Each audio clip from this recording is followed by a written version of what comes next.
Howdy doody folks, and welcome back to my journey across the United States, where every state has a story and Louisiana has plenty. We're going to talk about some of America's oldest and most unique lore, such as the famous Roupgarou to lesser-known voodoo queens and disasters where entire lakes in your state were drained to their bases. And next week, you'd better hold on to your underwear because we're taking a deep dive into New Orleans all by itself. Hear that, this video will be about the rest of Louisiana. Now, before we jump into the stories, I have a quick favor to ask of you. If you enjoy these deep dives into America's strangest tales, dropping a comment and a like and hitting that subscribe button like it just tried to eat both ends of a loaf of bread will help me out more than anything as I struggle my way up this hill towards 100,000 subs in 2025. This will never cost you a dime, and it's a quick way to say, hey YouTube, this guy's alright. Anyways, with that, let's get into Louisiana's weird lore.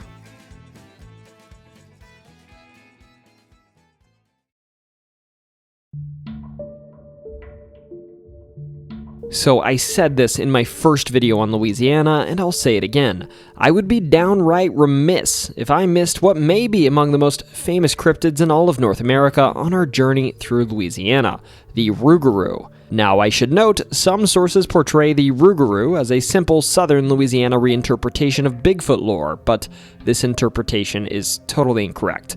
While this creature might be large like Bigfoot, and I suppose a bit hairy, I cannot emphasize the fact enough that the Roupgarou is an entirely separate beast that is threatening in different ways and has a rich heritage, and perhaps most importantly, it's often viewed as a disease in addition to a creature that was born this way. Anyways, let's get into this Cajun creature. To start, the Roupgarou is a creature of Cajun legend, and it's a variation of the French Loup-garou. This variety of creature has been part of French folklore since at least the Renaissance, possibly even earlier, and back in France they believed that children who misbehaved or Catholics who disregarded Lent could become a Loup-garou. Now, as for what the Loup-garou would do, well, it's a very different story than your typical werewolf. They would go so far as to blame common inconveniences on this creature. Messy house? Loup-garou. Stain on your shirt? Loup-garou. Newly developed lactose allergy in your 30s? Probably also a Loup-garou. Yes, that one was personal. Regardless, you get the picture. It was definitely the proverbial scary spooky skeleton in the woods sort of creature, but also occasionally a simple nuisance. I actually like this excuse. I'll keep it in mind next time my wife gets home from a work trip. See, I actually did vacuum last night, but a Loup-garou must have come inside while I slept and messed it all up. Definitely wasn't me that left the floor dirty or left those pizza boxes by the TV. Regardless, many believe that the origin of this creature in the Americas began when the Acadian people were exiled from French Canada and settled in Louisiana. And some also say that immigrants from France themselves were the ones to bring this lore to the Americas, and this legend evolved from there, and the Loup-garou gradually morphed into the Roupgarou.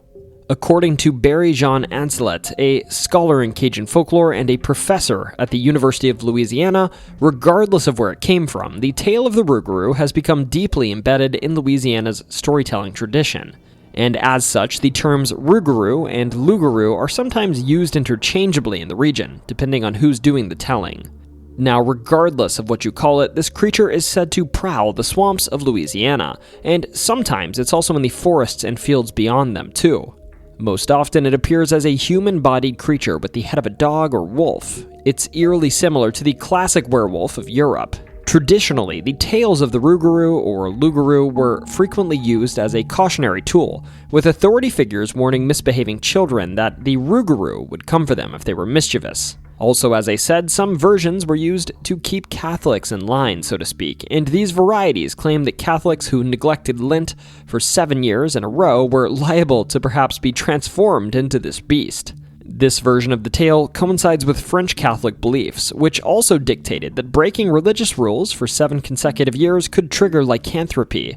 This part of the story is clearly no coincidence. One particularly strange variation of the legend suggests that the Roupgarou is a blood-sucking entity, maybe the chupacabra's estranged cousin, or possibly an affliction or curse that will last for 101 days. During this time, the creature must transfer its curse to another victim through bloodshed, usually a scratch or a bite, generally not something fatal. Now, it's worth noting, during the day the afflicted person returns to human form, often looking pale and sickly, but this person, either by virtue of the fear they're experiencing or an actual inability to tell, will be unable to confess their condition. In other versions of the tale, this 101 days remains consistent. For instance, other versions of this folklore claim that if a person sheds blood of the Roupgarou, shooting or stabbing the Roupgarou, the actual Roupgarou will return to human form and reveal who it is, but then the attacker themselves will become the Roupgarou. In this version, the attacker is cursed to be unable to reveal their secret. If they do, they'll be a Roupgarou forever. And if they don't, they can at least silently return to their normal lives on the 102nd day. This curse of secrecy in many stories is the cause of suspicion among communities and among friends, and oftentimes in these stories the Roupgarou will even be someone the victim knows, often a friend, but sometimes also one of their enemies. In other versions of the story that are less common, a witch can also create a Roupgarou, either by turning herself into one or cursing another person with lycanthropy, who will be destined to have this nighttime affliction. Now, fortunately, according to some tales, there are ways to outsmart a Roupgarou. As always, sad as it is, folklore baddies have an IQ of around 69. These creatures, for all their supernatural power, aren't the brightest. To keep them at bay, it's said that you can simply place 13 small objects, like coins or dry beans, by your door or window. The Roupgarou, compelled to count them, will become confused because it cannot count past 12, and thus it will be stuck in an endless loop of counting. It will remain outside until the sun rises, at which point it must retreat and resume its human form. This life hack can also be used to force someone you suspect of being a Roupgarou to remain in their home for the duration of the curse, preventing them from attacking individuals. But these 13 objects must be placed by every door and window, as these creatures are known to at least be smart enough to remember they got caught in a loop the previous evening. It's also worth noting, this fixation with counting is a commonality among folklore creatures, ranging from the Boo Hag of the Gullah people of South Carolina to La Lechuza of Texas and Mexico. And I have to wonder if this lore is somehow derivative of those, or perhaps if those are derivative of the Roupgarou because of this. Now, as for semi-modern stories of individuals who have claimed to see a Loupgarou or a Roupgarou, well, admittedly, sightings are few and far between, but there are a couple. To start, in 1971, there's a very brief account I read of a man who was driving home, and suddenly his headlights would illuminate a calf of all things, yes, a baby cow on the highway that had been struck. He'd apparently stop his car and exit to go see if the calf was okay, or at least get it off the road. But when he looked behind him, he would instead see a man dragging himself off of the road where the calf had been.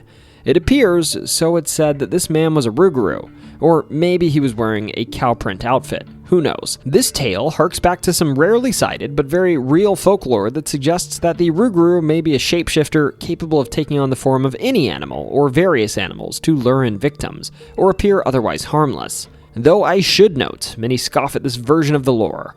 Regardless, in line with this, I found a whole section of an article of the Homa Today, peppered with accounts of people that could turn into everything from owls to herons to pigs to chickens, suggesting these creatures were derivatives of the Roupgarou. Next, there's actually a YouTube video that was taken in 2016 and showed a large dark figure with an odd-shaped head but a human body silhouetted walking through a residential neighborhood in Homa, Louisiana. The same place that published the publication we talked about detailing the last story of the cowman. Now I should note, maybe this is a coincidence, but this location is a bit conspicuous because you'll see that the two have a long storied history together, as the annual Roupgarou Festival is held here every year. Now again, maybe this is just coincidence, or maybe the Roupgarou actually enjoys that it's being appreciated in this municipality and it's decided to set up shop there. Or maybe this suggests that this story is a whole bunch of BS. Regardless, this festival looks like a blast, so if I were you, I wouldn't let a monster sighting dissuade me from stopping by. So in short, the Roupgarou legend holds a lot of power even to this day, and it's even worked its way into the local vocabulary. For instance, when speaking of a restless night, residents of some Louisiana communities will say, "I made the Roupgarou all night," to describe this poor sleep. Admittedly, I think this would be a fun way to say you got jiggy with it too, just throwing it out there. Others use the term in a way that's actually very well in line with the history of the Loupgarou, to refer to someone who stays out late and stirs up trouble. There's even Cajun phrases that explicitly make this assertion. Fair Loupgarou or fair Roupgarou, meaning to carouse all night or cause a ruckus. Now, personally, I'll be steering clear of Louisiana swamps and places where this spooky creature is said to linger, but if you're eager to go Roupgarou hunting, you can start by visiting the life-size Roupgarou display at the Audubon Zoo in New Orleans, which has been a thrill to visitors for years. Or, if you'd rather celebrate than encounter one, as I said, Houma hosts an annual Roupgarou Fest in late October. The festival includes a Roupgarou costume contest for the truly ambitious. Regardless of what you choose to do, you should give some Roupgarou-related fun a chance if you're ever in the area.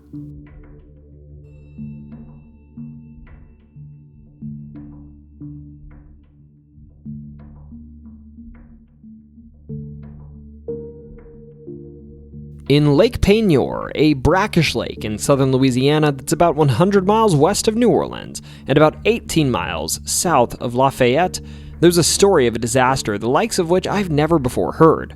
A saga that didn't only create a whirlpool inside of an inland lake, but that took down barges, a tugboat, and nearby trees with it, and even created, if briefly, the tallest waterfall in the state of Louisiana. It's a heck of a tale, so let's get into it.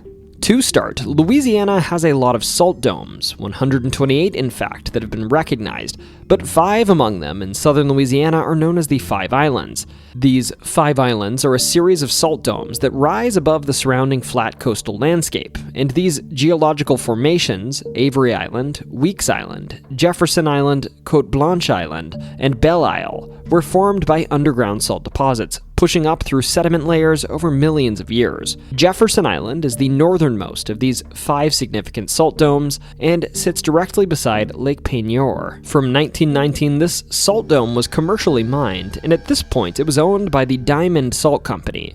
Inside this mine, it was massive. It had multiple levels, and it went as low as 1,500 feet below the ground, with 100 by 80-foot tunnels on the inside, leaving massive salt pillars in place inside to support the caverns around it. A fun thing about salt domes is that they push the terrain upward while they're forming. They also warp and crack the surrounding rock, creating the perfect underground trap for petroleum. Since salt is impermeable, it seals off pockets of oil and gas that have migrated through porous rock over millions of years. So therefore these domes act like nature's vault, holding valuable energy reserves and making them prime targets for drilling. And, well, because of this, Big Daddy Black Gold took a keen interest in the area around Jefferson Island, in particular in Lake Peigneur, and Texaco Oil Company had actually bid on and won the oil rights to the area around Lake Peigneur, who subcontracted another company, Wilson Brothers Corporation, to drill a well from a platform on the lake, even though salt mining occurred under the water. In other words, if they were going to do this right, they'd have to be keenly aware of where they were drilling so as not to puncture into the salt mines. Hint, hint, something bad was about to happen. This brings us to November 20th of 1980. While drilling this day, the drilling crew noticed their drill shaft tip had gotten stuck at 1,200 feet. Well, I think you know what happened. As the story goes, once they removed this tip from the lake bed, they started to hear, well, first they heard strange noises. And it's pretty clear they knew exactly what they'd done, as they abandoned the platform relatively quickly. Soon after, it said that the drilling platform they were on began to tilt a little bit, which if you know anything about water, should never be happening. Then things would get more violent. This sinkhole, as it pulled more and more water inside, would grow in size, and soon it produced a current that was strong enough that it pulled 11 barges owned by the drilling operation inside. A tugboat, trees, and even 65 acres of land were pulled in around the lake, including valuable lakeside real estate. Heck, even some fishermen were almost pulled in, but luckily they were able to get their boats to shore in time. Also, I haven't mentioned this yet, this lake is connected to a canal known as the Del Cambre Canal that runs from this lake into the Vermilion Bay and then to the Gulf of Mexico, or America I guess now. But the thing is, water usually flows from the lake to this bay, but on this day, due to the drainage of it into this sinkhole, the flow would reverse, briefly creating a 164-foot tall waterfall, the tallest ever in the state of Louisiana, that persisted for days as the lake refilled. Also, remember, the mine tunnels below were filled with air, and water displaces air. Therefore, the air had to go somewhere, and go somewhere it did. Compressed air was essentially being shot up through the entrances to the mine shafts, and this would eventually transition to being geysers of water spewing out of the ground that were 400 feet tall. Now, luckily, this event would, after a few days, largely settle down, and even most of the submerged barges would float back up to the top of the lake. But the aftermath was an absolute disaster, to say the least. While not a single human would pass away during this event, shockingly, the property damage was extensive. From my sleuthing, it looks like Texaco was ultimately found responsible for the event and had to pay $45 million to the salt company for essentially destroying their salt mines. Meanwhile, tens of millions of dollars were paid to other sources, ranging from those who had lost property during this ordeal to a nearby live oak garden that was damaged throughout it. Hundreds of jobs were also lost, and sadly, these unemployed individuals had no means of recouping their losses. And so, what started as a simple drilling operation turned into one of the most bizarre industrial disasters in American history. A man-made maelstrom that briefly transformed a quiet Louisiana lake into something out of an apocalyptic fever dream. While nature eventually settled the score, refilling the lake and even returning some of the barges to the surface, the scars remained, and Jefferson Island's salt mine was forever lost, hundreds of jobs disappearing overnight. And Texaco, of course, was left with a very expensive lesson in why double-checking your drilling coordinates is probably a good idea.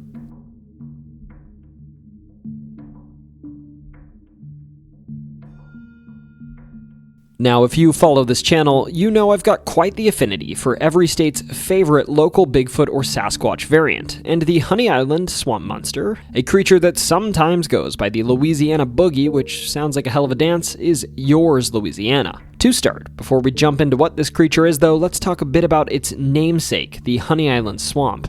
Nestled in southeastern Louisiana, Honey Island is a stretch of swampy wilderness so thick with cypress trees and Spanish moss that it sorta looks like a painting someone forgot to finish. This is prime Cajun country, where the water moves slowly and alligators move fast, and the mosquitoes have a personal vendetta against humanity. Now, despite its sweet-sounding name, Honey Island is not an all-you-can-eat buffet of free honey. The name actually comes from honeybees that early settlers found swarming the area. And the swamp itself is part of the Pearl River system, a twisting network of bayous, murky water, and enough hidden dangers to make you question every twig snap you hear. This swamp is an incredible place, and it's actually one of the most pristine marshes in all of the USA. But the real claim to fame here? The Honey Island Swamp Monster. That's right, legend has it that something big and hairy lurks in these waters, something that isn't just another alligator or a very lost tourist. And if local tales are to be believed, this creature has been stomping around the swamp for decades, leaving behind suspiciously large footprints and scaring the ever-living daylights out of anyone unlucky enough to cross its path. Now, as for the background on this cryptid, the local Cajun population and natives alike associate it with something they referred to as the Latish. This creature is a swamp-dwelling menace, said to lurk in Louisiana's bayous, that back in the day was known for flipping boats and dragging unfortunate travelers into the murky depths of the swamp it inhabits. Depending on who you ask, the Latish is either a vengeful spirit of an unbaptized child cursed to haunt the waters, or a feral child raised by alligators of all things, that slowly transformed into something more reptilian, complete with a green, scaly hide and a nasty set of teeth. Quick note, I know plenty of people that weren't baptized. Is this something I should be worried about? Will they turn into half-alligator creatures mid-conversation? I think this folklore is hilarious.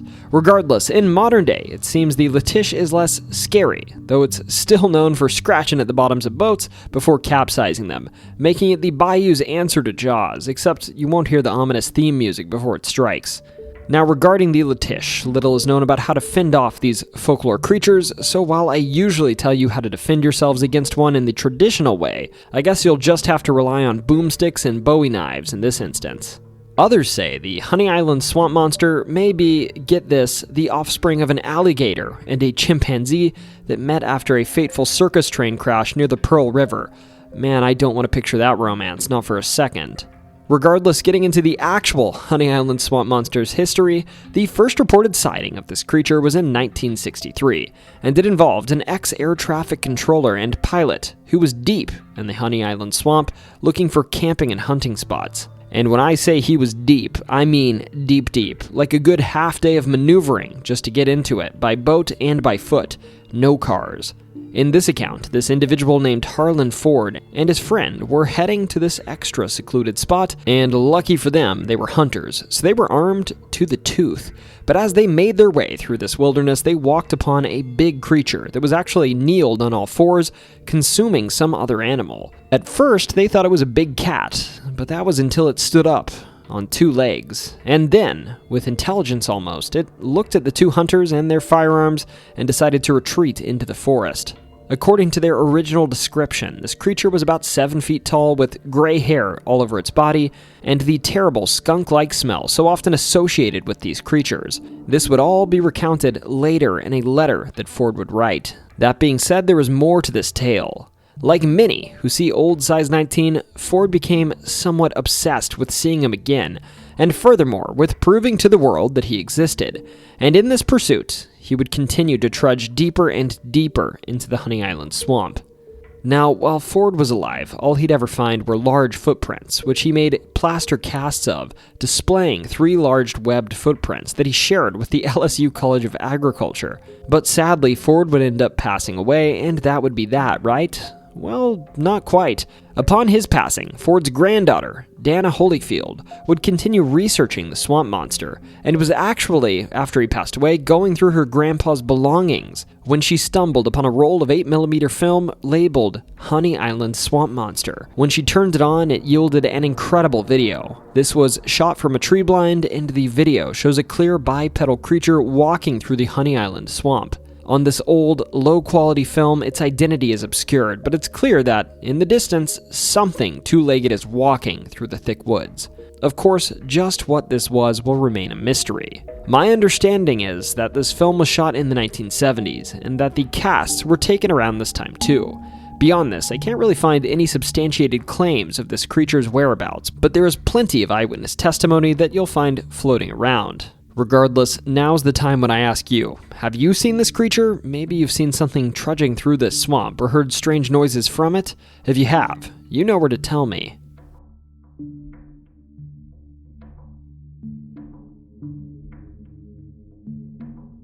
Imagine, it's the 1910s, and you're on a boat in a swamp in Louisiana, and it's a hot summer day. Every second that passes, man, that water looks better and better. And then you think, you know what, I'd probably be okay if I slipped my toe in. Or maybe if I slipped my foot in. And man, my whole leg might even be alright. But then, as you dip your leg in, you see a splash, water rocketing out of the swamp in front of you. Something just took a bite at your leg. Now luckily, you were able to get your leg up and out of the water, but what stands in front of you? Something that you're thinking is probably a gator is not a gator at all. It's a hippopotamus, in all its chubby, hairless water cow glory. This sort of imaginary tale I just had you listen to, I know it sounds silly, but what if I told you this sort of thing was almost a reality? Hippopotamuses were legitimately almost brought to Louisiana, and this is the story of how it happened. So this story has 2 elements, the first of which is a meat shortage. In the 1910s, the United States and several other countries experienced intermittent meat shortages due to a combination of economic, environmental, and geopolitical factors, with one significant cause being the rapid urbanization and population growth that was increasing the demand for meat, outpacing supply. At the same time, livestock production faced challenges such as disease outbreaks, drought conditions that affected grazing lands, and rising feed costs. The second dastardly element was actually a problem Louisiana swamps were having with invasive water hyacinth. Water hyacinth is a highly invasive aquatic plant that was introduced to Louisiana in the early 1900s. The plant was actually native to the Amazon basin and was brought to the United States for ornamental purposes, being showcased at the 1884 World's Industrial and Cotton Centennial Exposition in New Orleans, where visitors found its floating, lavender-colored flowers attractive. Thus, as you'd expect, many took it home, unknowingly setting the stage for one of Louisiana's most persistent ecological issues. By the early 1900s, water hyacinth had spread across the state's waterways, thriving in Louisiana's warm, slow-moving waters. Now, while I don't necessarily think it was a bright idea, perhaps the opposite, at the intersection of these 2 problems, 2 men developed a solution: hippopotamus ranching in the swamps of Louisiana. Yes, hippos. The logic? Hippos eat aquatic plants, and if they devoured the invasive water hyacinths clogging up Louisiana's waterways, they could also become delicious hippo-shaped steaks. Also, I've actually heard legitimately that hippo brisket is downright delectable. A win-win if you ask me, at least if you ignore the fact that hippos are the most dangerous animal on the continent of Africa. Now, regarding who concocted this plan, one of the men was Frederick Russell Burnham, a man who I think I might make a whole video about one day, who, I must be honest, wasn't just a man, he was like the man. Sort of like a dramatic action movie protagonist got sucked through a portal to our world. Now, I should note, Burnham was a short king, standing at just 5'4", but he was also a scout. Not a Boy Scout like a scout in the army, a soldier of fortune, and a wilderness expert who touted such claims as being able to smell and locate water from a mile away. Okay, Tanjiro, stop bragging about your sense of smell, jeez. Anyways, Burnham was involved in many struggles in the past. He fought Apaches as a teenager, became a legend in Africa for his scouting skills in the Second Matabele War, and at one point casually noticed a rattlesnake creeping up behind a group of people, then politely finished his story before dealing with it. See, it was Burnham's idea to turn the country into a bunch of hippo ranchers. He wanted to import them from Africa, and some political figures and media alike would consider this idea brilliant, perhaps because it was sort of a stroke of chaotic genius, honestly. Now, with Burnham's idea in hand, the other side of this coin is Fritz Duquesne. Fritz was Burnham's ultimate counterpart, an elusive, cunning, and utterly ruthless Boer spy, and a saboteur, a man whose entire philosophy of warfare was rooted in patience, deception, and cold efficiency. Burnham and Duquesne were actually enemies, like mortal enemies, who at one point were actually specifically assigned to take one another's lives in a war. They were on opposite sides of the Second Boer War, but they were more than just enemies, being more like mirror images of one another, both masters of stealth, sabotage, and survival in the wilderness. While Burnham respected Duquesne's skills, he also saw him as the embodiment of treachery and dishonor. To Burnham, at least, war had rules, even unconventional warfare, and Duquesne violated them somehow. That being said, as sad as it was for Burnham, Duquesne's particular skills, his expertise in guerrilla warfare, tracking, and subterfuge, would have made him an invaluable asset in navigating the political and logistical complexities of the Hippo project. He may have been a necessary evil, or perhaps a brilliant strategist, depending on who you asked, but regardless, Burnham thought he was the man for the job. Then came along Robert Cousin Bob Broussard, a Louisiana congressman with a flair for theatrics and an uncanny ability to convince people that he was their cousin, whether they liked it or not. Broussard, being a Louisiana congressman, was keenly aware of the water hyacinth problem. These things weren't just annoying, they were turning rivers into death traps for boats and fish alike, literally clogging up motors, making paddling impossible, and killing local populations of fish. I think you see where this is going. Ultimately, Broussard and Burnham, two wildly different men with wildly different problems, realized they had the perfect solution. Import these hippos, which love eating water plants, and while they're at it, turn them into a delicious new meat source. Thus, Broussard pushed forward H.R. 23261, a bill that would allocate $250,000 to bring hippos to America. But if they were going to sell America on this plan, they needed an expert, someone with first-hand knowledge of hippos, someone who understood African wildlife, someone who, had a deep personal hatred for the British Empire and a history of absolute chaos. This is where Fritz Duquesne enters. Duquesne claimed to have hunted hippos, knew their habitats inside and out, and most importantly, he had eaten hippo meat. He insisted it was delicious, describing it as like a cross between beef and fish, which is an alarming combination if you ask me. Duquesne's involvement immediately made the hippo bill more exciting. He was charismatic, persuasive, and had a flair for very dramatic storytelling. At the congressional hearing, he painted a picture of a future where America had herds of hippos fattened on Louisiana swamps, providing an endless supply of meat.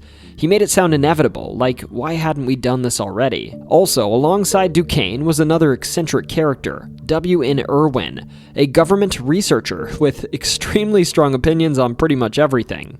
Digging into his history a bit, this was a man who once tried and failed to convince America that turkey eggs should be replacing chicken eggs, casually bragging about once eating a 6-month-old turkey yolk like it was totally normal. Irwin was once so committed that he actually fed a Washington Post reporter hippo jerky while showing him photos of the very hippo he was chewing on. As he did this, apparently he said, "I don't get why people are against eating hippos. Americans just hate new ideas." And then he went on to compare himself to Christopher Columbus, bravely pushing forward into a new frontier of hippo brisket. And while we've pretty much already heard the argument, his argument was brutally practical. It was basically, hippos eat water hyacinths.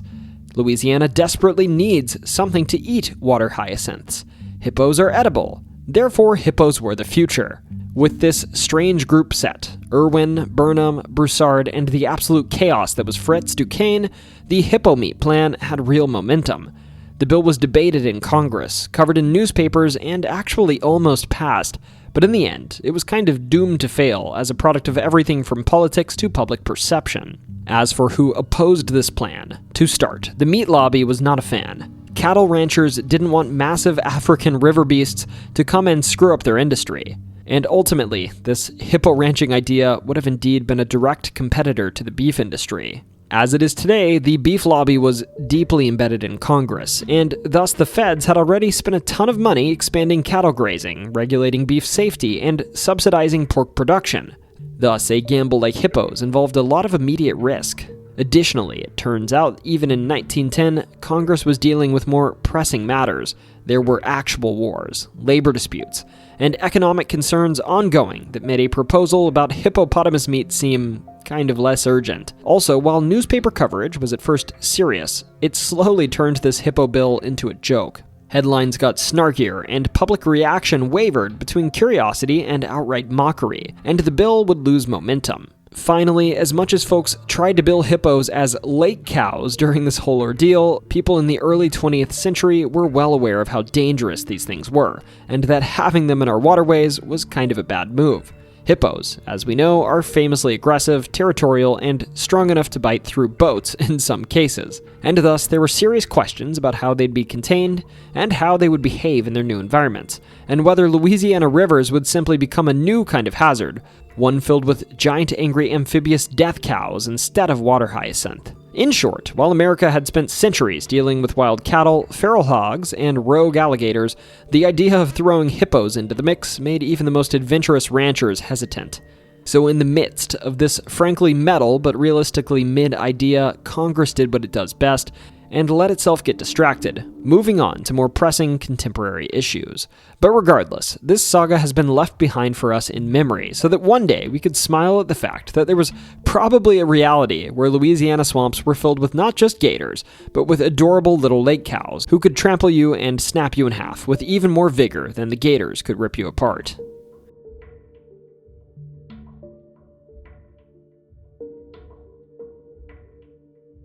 Julia Brown was many things: a healer, a wife, a neighbor, and according to local legend, a powerful voodoo queen who cursed an entire town. She's in some ways the lesser-known voodoo counterpart to Marie Laveau, the famous voodoo queen of New Orleans that we'll cover in our deep dive into New Orleans next week. Her story, wrapped in mystery and folklore, has lingered for more than a century, feeding the imagination of those who visit the desolate Manchac Swamp in Louisiana. But as with many legends, the truth is both more complicated and, depending upon your opinion, more fascinating than fiction. As for her legend, the legend of Julia Brown begins in the isolated towns of Peigneur, Louisiana, a small logging and agricultural settlement near Lake Pontchartrain. Back in the day, the town had a few roads, and its lifeline to the outside world was the Illinois Central Railroad. Life in Peigneur was slow and simple, but Julia Brown stood apart from the other residents. She was known for her uncanny predictions throughout her life, but also for her eerie habit of singing ominous songs on her porch that some thought pointed towards a terrifying prophecy. Admittedly, the lyrics in this song vary, depending on who tells them, but the gist of the song is the same. To be succinct, the verses go, "When I die, I'll take the whole town with me. When I die, I'll take the whole town with me." According to legend, of course, Brown would die just days after singing this song for the last time, and this would occur under extremely terrifying circumstances. On September 29th of 1915, the day she'd passed away, it's said that in hopes that they'd be spared from her prophecy, the whole town would gather together in a mass funeral, and that ultimately, hundreds of individuals were lined up to thank this so-called voodoo priestess for her mercy, and for the healing she performed for them while she was alive. Despite this, as the procession went forward, folks noticed winds picked up, and then they started to hear thunder. And ultimately, with everyone essentially in the most vulnerable position they could be in, a powerful hurricane was said to have torn through the town, taking the lives of hundreds and leaving Peigneur in ruins. In short, the funeral was almost a setup to ensure the folks were taken down with her. The devastation was so severe that bodies had to be buried in mass graves, and even today, some say the storm's victims still resurface in the swamp, though they usually do so as skeletons. Today, of course, because of this, Peigneur is, well, hardly anything, but despite this, some who pay a visit to the area claim that as they walk through the area, in particular near these swamps, they can sometimes hear someone singing, and when they put those lyrics together, it sounds an awful lot like Julia Brown's old song, "When I die, I'll take the whole town with me." Now, as with all folklore, this legend varies between tellings. Some variations of the legend suggest that Brown had grown weary of being mistreated or underappreciated by her fellow townsfolks, and that in an act of supernatural revenge, she cursed the town with her dying breath, actually being the source of the hurricane that wiped them off the map. Others say she was merely issuing a grim prophecy, her words coincidentally foretelling the town's fate. Whatever the case, Peigneur was almost completely wiped off the map this day, ensuring Brown's place in Louisiana folklore. Again though, if you watch this channel, you'll know that most of those referred to as witches are, well, not witches, and in line with this reality, the truth about Julia Brown is much less sinister and far more human. Census records and newspaper articles that you look up confirm that she was a real person, born Julia Bernard, and that she married to an individual named Celestin Brown, a Civil War veteran.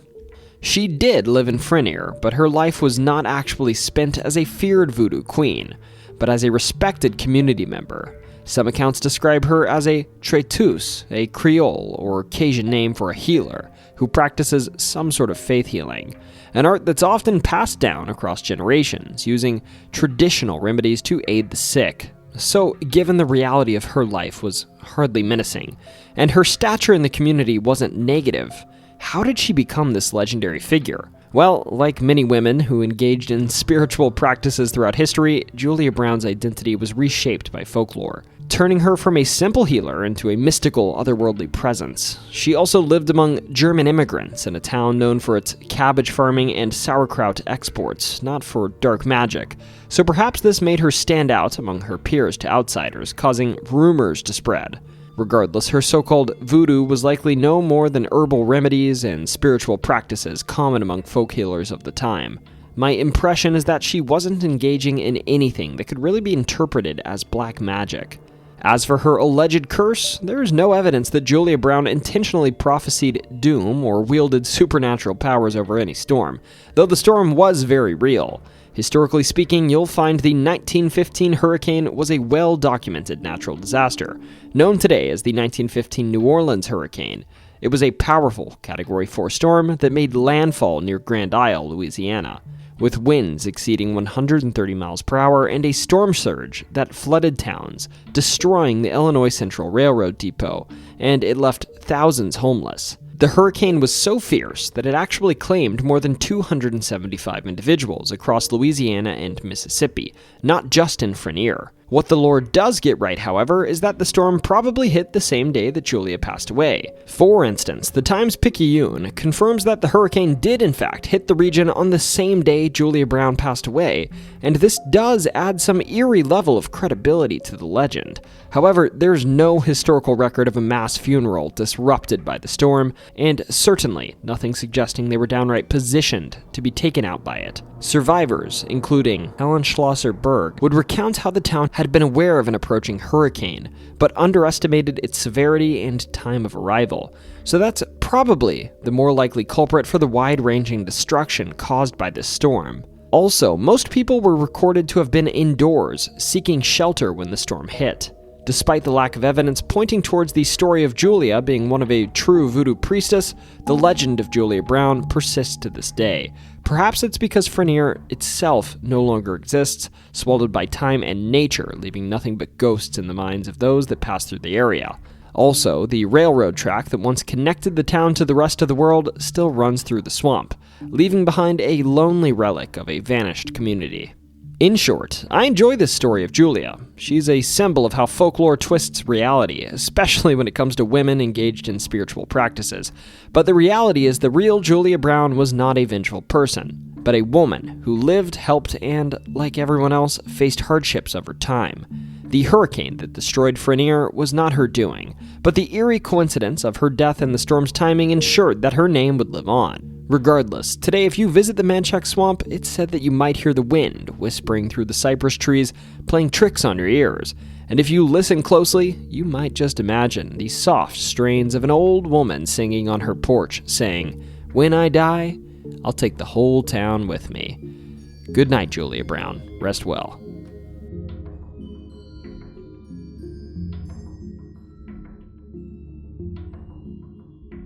Did you know the oldest man-made structures in America, older than the Great Pyramids of Egypt or Stonehenge, stand in Louisiana?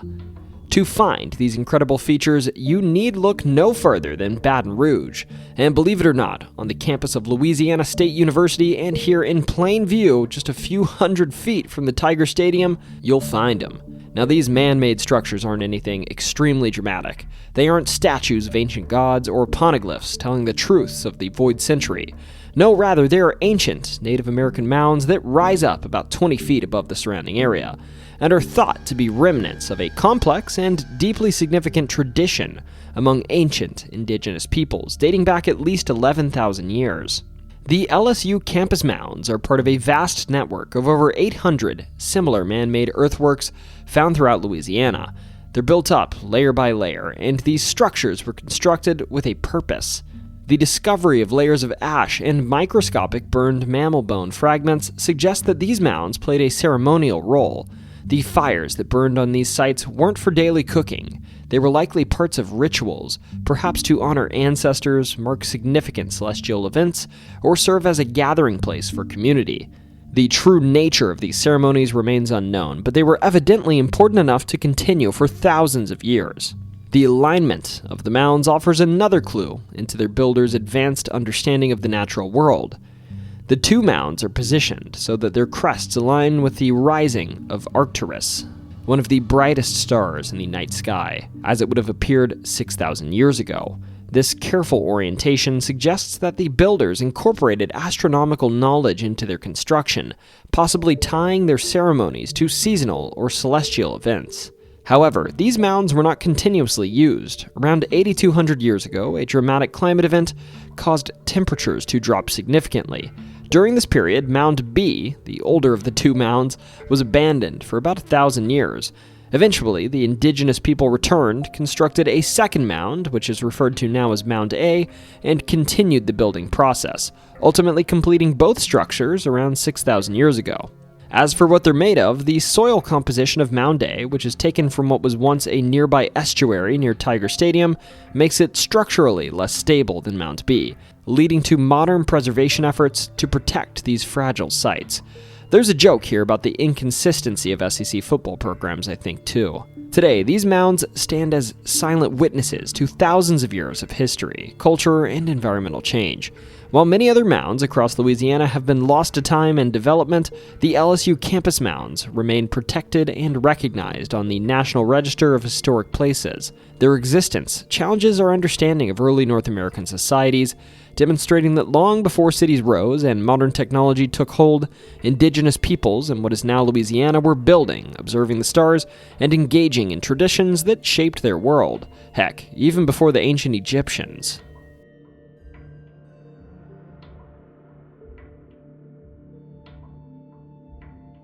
So for the end of this video, I thought it might be fun to take a quick jaunt back over to Baton Rouge and visit the state capitol, which I initially thought I'd cover one story at.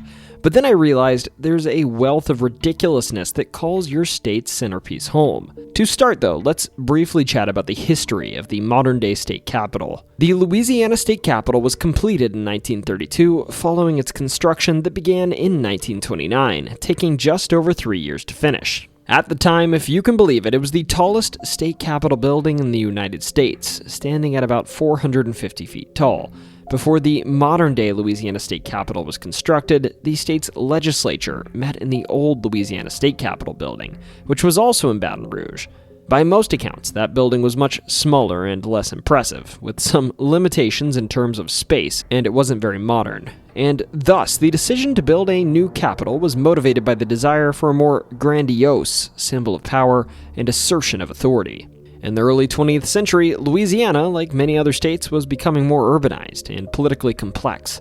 And in the midst of this change, the state's leaders felt the old Capitol building didn't meet their needs or the grand image they were trying to portray. Now, here enters an individual I don't think I could miss mentioning in this video, Huey P. Long, a character, to say the least, and the sort of person who liked to bend rules or maybe even break them from time to time in pursuit of getting what he wanted. Long was governor of Louisiana from 1928 to 1932, and later he was a U.S. senator, and he played a major role in the motivation for and the construction of the Capitol. This building was part of his broader campaign to modernize Louisiana's infrastructure, but it was also a way for him to leave a visual and architectural mark on the state.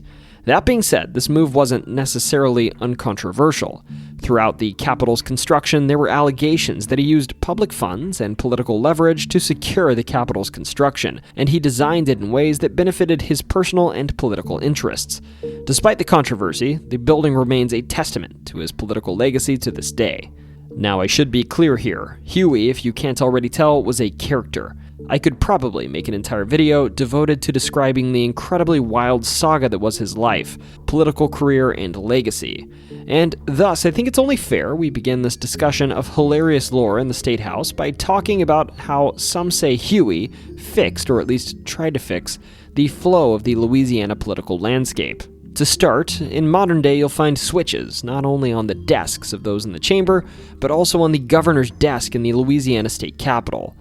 Now, it's worth noting these switches are not connected to anything now. They're as useless as tits on a bowl. But back in the day, while some claim they were panic buttons, they might have actually been switches which the governor could use to interfere with the voting, making it glitch out or reset. Local lore goes that Huey P. Long in particular abused this switch, and that he'd shut down the whole room. And while folks were fixing the voting system, he'd go have a chat with the representatives in the building to make sure the vote was going to go his way if he found it was going a direction he didn't appreciate. There's also a story that wanders the hall of the Capitol about Huey that I find pretty amusing that's connected to his political power. One year it's said that he wanted all of LSU's students to be able to attend the LSU-Alabama football game, and requested of the railroad that the local students be taken to Alabama for free. Well, the railroad, being a private for-profit company and all, declined to do this for free. Suddenly, as it said, following this, a bill would be proposed to raise taxes on the railroads operating in Louisiana. And in just a couple days' time, it's said there was an announcement that those kids would be getting free transit to the LSU game after all. Beyond this, in addition to potentially fixing voting and taking an unethical path towards getting the Capitol built in the first place, Long would actually leave his mark here in one more interesting way. See, one day, on September 10th of 1935, in the corridor of the Capitol he helped build, a man named Dr. Weiss would come in and blast so-called Kingfish, Long's nickname, to the ground. And in turn, he would get 66 holes in him too. As such, now in the Capitol building, you'll see there's still a hole in the wall, where the bullet landed that took Huey P. Long's life. Also, while we don't really talk about spooky ghosts in the Weird Folklore series, we save that for the Haunted Places series, some do say that Huey still roams the halls of his Capitol building. So, pretty soon, when I make a big ol' video about Louisiana's ghosts, I can promise you, we'll be talking about Huey once more. Next up, we'll move on to the center of the Memorial Hall in the Capitol building. Between reliefs of old Louisiana governors, there's a bronze map of the state on the floor, denoting the state's various parishes and major products manufactured in the area, and at some point in the past, this map was getting worn down, so they decided to rail it off, and with this segregation from the area where you could walk came a little game kids could play. Kids apparently would take pennies from their trousers, and they'd toss them, trying to get the pennies to land on their respective parishes. It's said that if you can successfully land a penny on your parish of residence, you'll be blessed with a year of tremendous luck. There's really no downside if you miss, however. Now, whether this myth is true, I'll let you decide, but some documents I read suggested this money was taken and used to fund toiletries for the inmates that clean the Capitol, or at least this used to be the case. Also, in the Senate chamber, if you look towards the ceiling, you'll find something else interesting.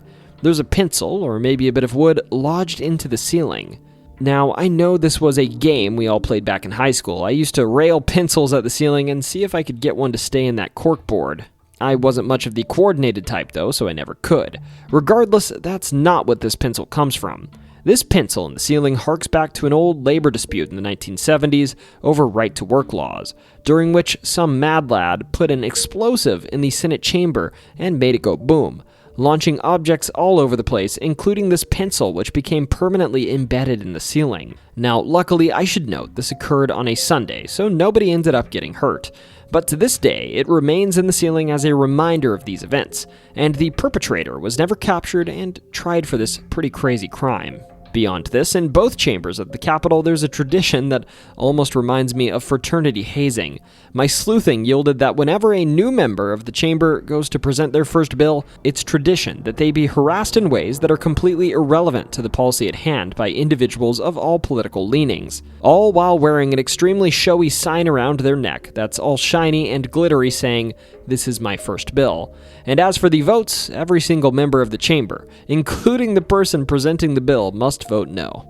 The chambers continue to be exciting too. For instance, it's said that back in the day, and perhaps into modern day, it's tradition for legislators to acknowledge any group of children visiting the observing chambers from the balcony, and that whoever ends up acknowledging them owes the whole group of kids ice cream. There's also a tradition of a wager between Tulane fans and LSU football fans, in which when the two teams played each other, it so happens that whoever won, the other team's supporters had to bring the members who supported the winning team into the chamber in wheelbarrows. I should note, I'm not sure if this last bit of tradition is still performed, but as a lifelong football fan, I'd be all about this rivalry. There's also plenty of lore that might not be lore, about clocks in the chambers mysteriously stopping just before midnight. You know, when legislation would have to be pushed through.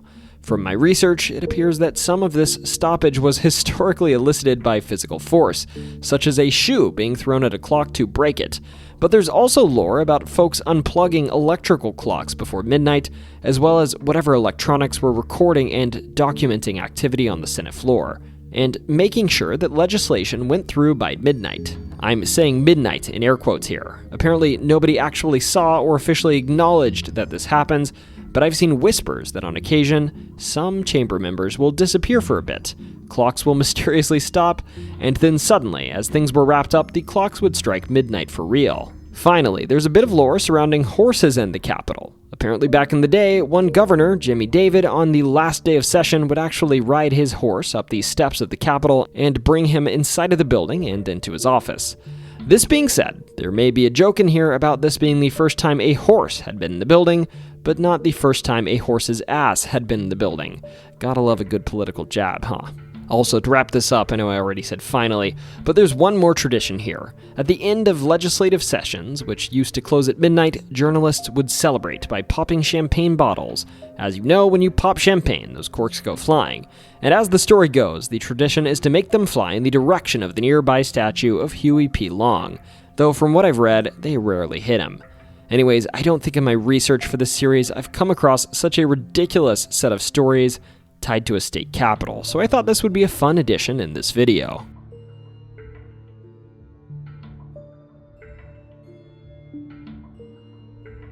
Next week, we're going to discuss the Axeman of New Orleans, who scared the community in the early 1900s, but a less well-known figure in the region's lore also showed itself in the early to mid-1900s and evoked nearly as much panic in the community.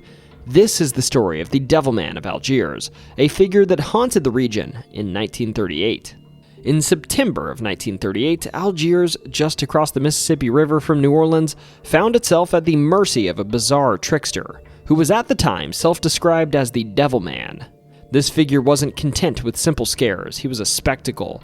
Witnesses described him as a horned entity with chicken-like eyes and enormous pink ears. He could vanish into thin air, transform into a baboon in one instance, and took particular delight in insulting women and demolishing bars, even occasionally demanding free booze after displaying his horns.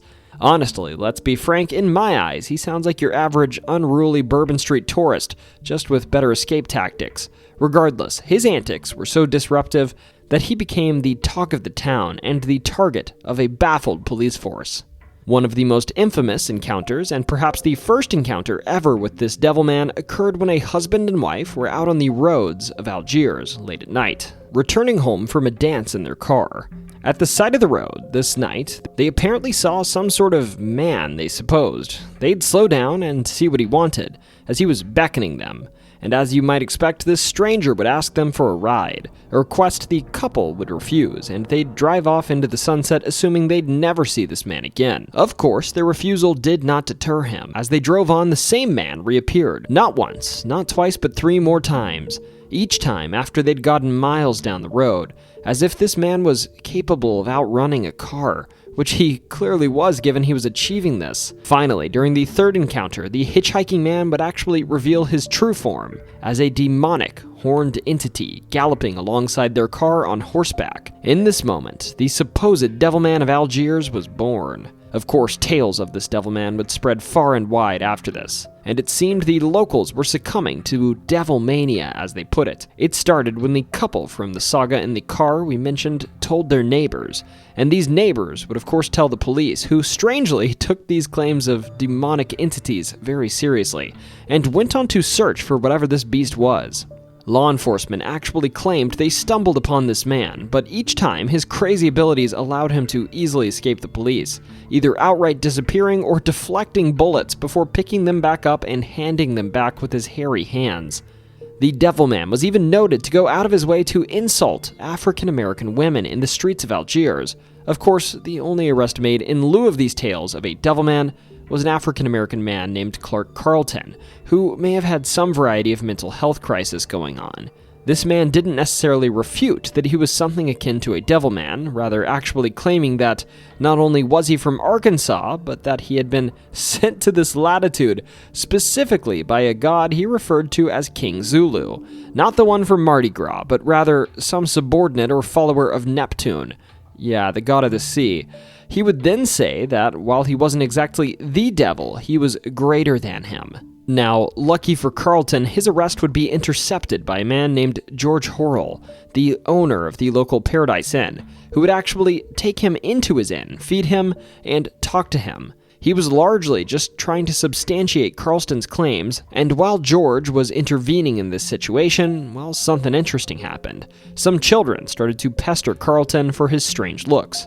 I quote, "Ears that look like they are waiting to hear the up yonder spirits, and eyes that look like they are looking for the moon." Frankly, I'm not sure what this means, but anyways, Carlton would threaten these children that he would set the devil on the kids, to which the children started to chant Devil Man, at him, drawing a crowd and causing Carlton to run away. After this, while my impression is that the police couldn't find Carlton again, he was hardly a stranger. Carlton, usually just described as the Devil Man at this point, was known to visit various bars. He'd buy whiskey, but vanish before paying.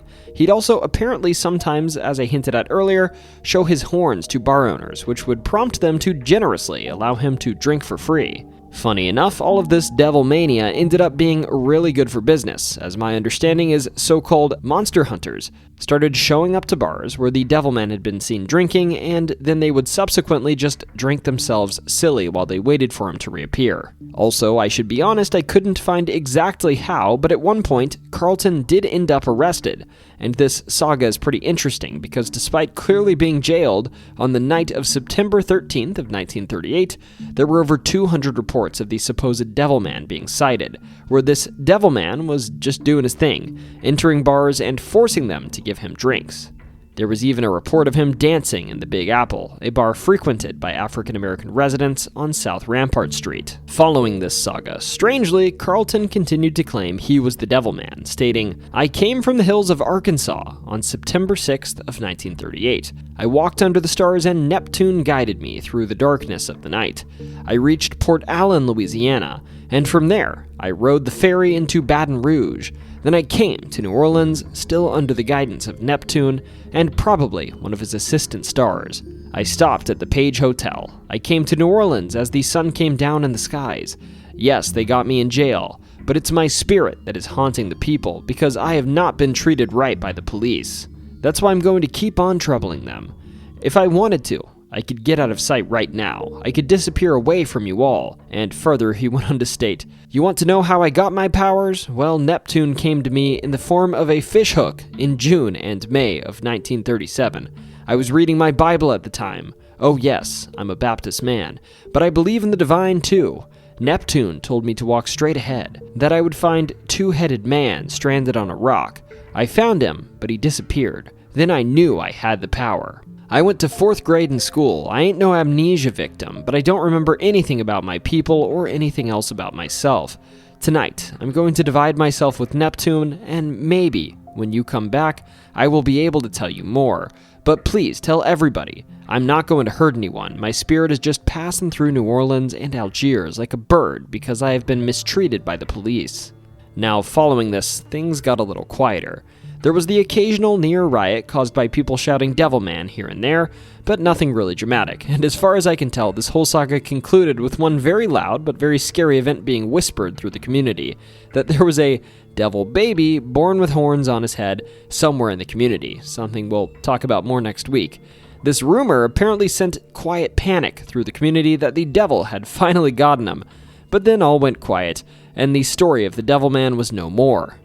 So in conclusion, the tale of the Devil Man of Algiers is a fun episode in the history of Louisiana. Whether it was a case of mass hysteria, a man with a mental health crisis, or something far stranger, the story surrounding Clark Carlton and his supposed supernatural abilities captivated the community and left a trail of fear and intrigue in its wake. Anyways, let me know if you've heard this tale before and perhaps have more details that I could dig up, or even let me know if you've seen someone yourself that may very well be akin to the devil.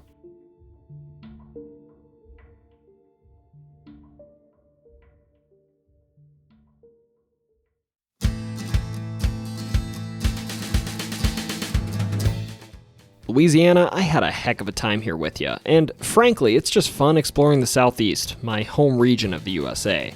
Now you know how this goes. If you want more stories for your state, or just more of this series in general, drop a comment below and let me know what you want to see next. And hey, if you enjoyed the ride, hitting like and subscribing helps me get one step closer to my goal of 100,000 subs in 2025.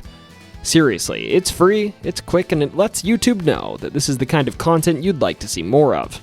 Now, as for what's next, man, I left out New Orleans folklore for a reason, because I'm covering New Orleans in depth next week. That place has hours of lore all to call its own. Beyond this, I owe a lot more lore to a lot more states. But what do we think about me wrapping up the Southeast before I migrate west or to the Northeast for a bit? Let me know if this works for y'all down below. Also, most importantly, whether you just found 12 beans placed in front of your buddy's front door, or if you're going to a restaurant that serves hippo and getting some strange ideas, don't you ever forget, it's always story time.